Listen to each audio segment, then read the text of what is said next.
Assalamualaikum warahmatullahi wabarakatuh. Kami dari kelompok 8 dari mata kuliah perpajakan yang akan membahas materi tentang pajak penghasilan yang beranggotakan saya sendiri, Depi, bersama rekan saya Feni, yang diampu oleh dosen Dedi Jepris, SEMAKAK. Pokok pembahasan materi kita hari ini ada empat. Pertama, pengertian pajak penghasilan. Kedua, subjek pajak penghasilan. Ketiga, objek pajak penghasilan. Dan keempat, bukan objek pajak penghasilan. Langsung aja kita ke pembahasan yang pertama. A. Pengertian pajak penghasilan. Pajak penghasilan adalah setiap tambahan kemampuan ekonomis yang diterima atau diperoleh wajib pajak, baik yang berasal dari Indonesia maupun dari luar Indonesia, yang dapat dipakai untuk dikonsumsi atau untuk menambah kekayaan wajib pajak bersangkutan dengan nama dan dalam bentuk apapun. Penghasilan dapat dilihat dari sumbernya. Pertama, penghasilan dari pekerja. Contohnya, gaji, upah, tunjangan, honorarium, komisi, bonus, dan uang pensiun. Yang kedua, penghasilan dari kegiatan, yaitu penghasilan yang diperoleh karena telah mengikuti serangkaian kegiatan seperti rapat, sidang, seminar, pendidikan, pertunjukan, dan olahraga. Ketiga, penghasilan dari usaha, yaitu penghasilan yang diterima melalui usaha yang dilakukan secara terus-menerus, baik di bidang jasa, produksi, ataupun perdagangan. Keempat, penghasilan dari modal, yaitu penghasilan yang berasal dari penggunaan modal. Dan yang kelima, penghasilan dari lain-lain, yaitu penghasilan yang berasal dari di luar empat jenis penghasilan di atas, misalnya royalti, penghargaan, pembebasan utang, dan hadiah. Adapun pengertian pajak penghasilan lainnya, yaitu pajak penghasilan adalah pajak yang dikenakan kepada badan atau orang pribadi pada tingkat penghasilan tertentu. Penghasilan yang dikenakan pajak adalah penghasilan yang diterima atau diperolehnya selama tahun pajak.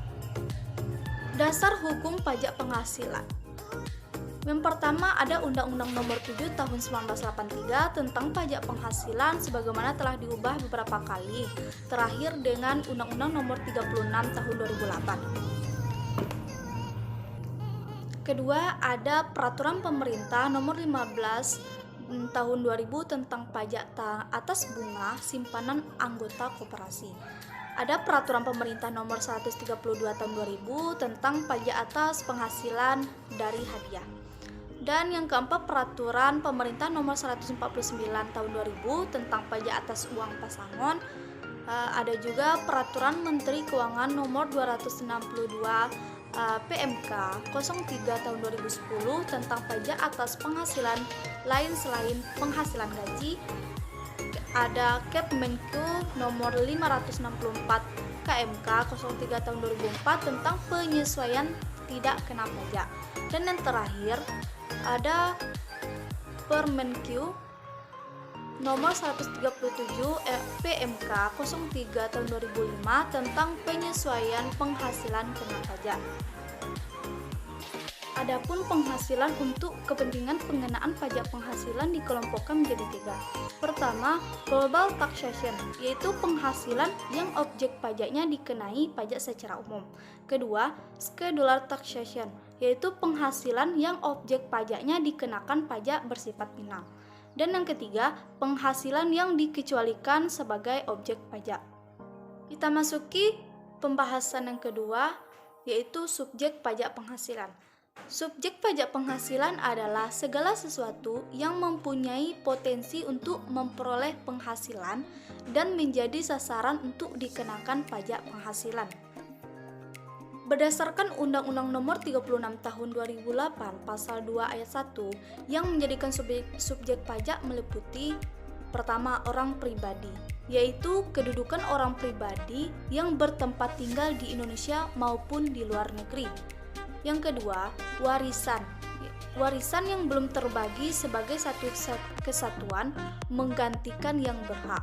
Dan yang ketiga, badan adalah sekumpulan orang atau modal yang merupakan kesatuan baik yang melakukan usaha maupun yang tidak melakukan usaha, meliputi PT, perseroan komanditer, perseroan lainnya, BUMN, BUMD dengan nama lain dan dalam bentuk apapun, seperti firma, kongsi, koperasi, dana pensiun, persekutuan, perkumpulan, dan lain-lain.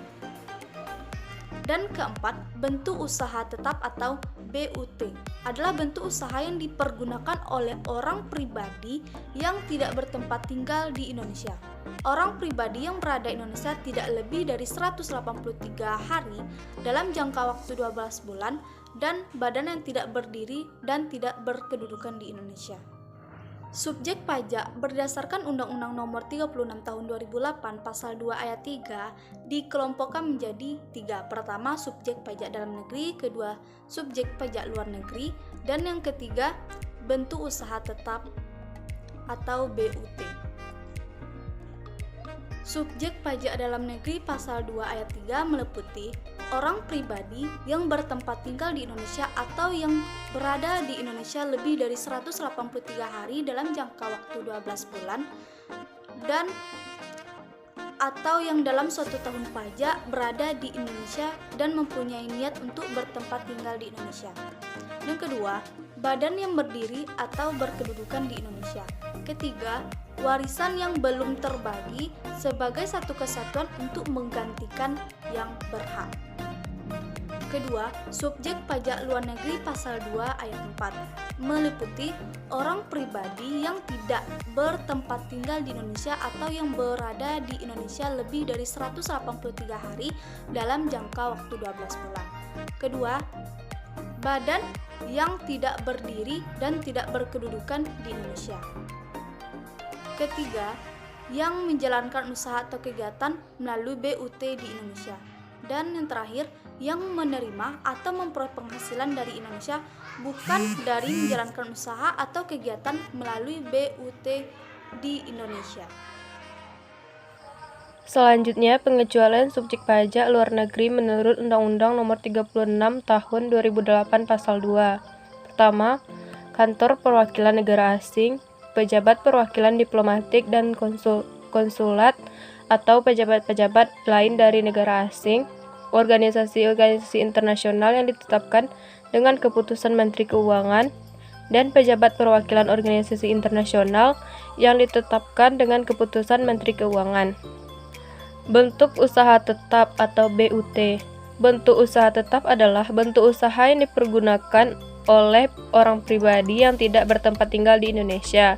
Orang pribadi yang berada di Indonesia tidak lebih dari 180 hari dalam jangka waktu 12 bulan, dan badan yang tidak berdiri dan tidak berkedudukan di Indonesia untuk menjalankan usaha atau kegiatan di Indonesia. BUT dapat berupa: pertama, tempat kedudukan manajemen, kantor perwakilan, gedung kantor, pabrik, bengkel, gudang, ruang untuk promosi dan penjualan, pertambangan dan penggalian sumber alam, cabang perusahaan, wilayah kerja pertambangan minyak dan gas bumi, dan lain-lain. Objek pajak penghasilan. Berdasarkan Undang-Undang Nomor 17 Tahun 2000 Pasal 4 Ayat 1, penghasilan adalah setiap tambahan ekonomis yang diterima oleh wajib pajak, baik yang berasal dari Indonesia maupun luar negeri, yang dapat digunakan untuk konsumsi dan menambah kekayaan dengan nama dan dalam bentuk apapun. Penghasilan yang termasuk objek pajak: penggantian atau imbalan berkenaan dengan pekerjaan, hadiah dari undian atau pekerjaan atau kegiatan dan penghargaan, laba usaha, keuntungan karena penjualan atau karena pengalihan harta yang termasuk keuntungan karena pengalihan harta kepada perseroan, keuntungan yang diperoleh perseroan, persekutuan dan lain-lain, keuntungan karena likuidasi, keuntungan karena pengalihan harta berupa hibah, keuntungan karena penjualan atau sebagian atau seluruh hak, kemudian penerimaan kembali pembayaran pajak yang telah dibebankan sebagai biaya, bunga, termasuk premium, diskonto dan lain-lain, dividen, royalti, sewa dan penghasilan lain dan lain-lainnya. Objek PPh Pasal 4 Ayat 1 dengan nama dan dalam bentuk apapun. Setiap tambahan kemampuan ekonomis yang pertama diterima atau diperoleh wajib pajak, kedua berasal dari Indonesia maupun dari luar negeri, ketiga dapat dipakai untuk konsumsi atau untuk menambah kekayaan wajib pajak, dan dengan nama dan dalam bentuk apapun yang bukan objek PPh. Penghasilan yang tidak termasuk objek PPh adalah koreksi fiskal negatif bagi penerima penghasilan dan koreksi fiskal positif bagi yang membayarkan. Yang bukan termasuk objek pajak penghasilan, bantuan atau sumbangan, harta hibahan, warisan, harta penggantian atau imbalan, pembayaran dari perusahaan asuransi.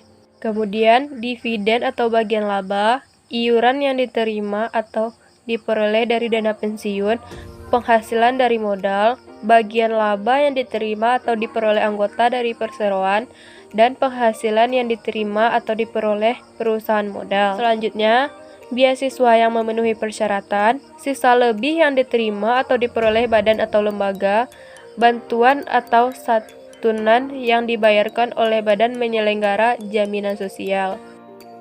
Demikianlah pembahasan materi kita hari ini. Jika ada kekurangan atau kata-kata yang tidak berkenan, mohon dimaafkan. Terima kasih atas perhatiannya. Kami ucapkan terima kasih. Wabillahi taufiq wal hidayah. Wassalamualaikum warahmatullahi wabarakatuh.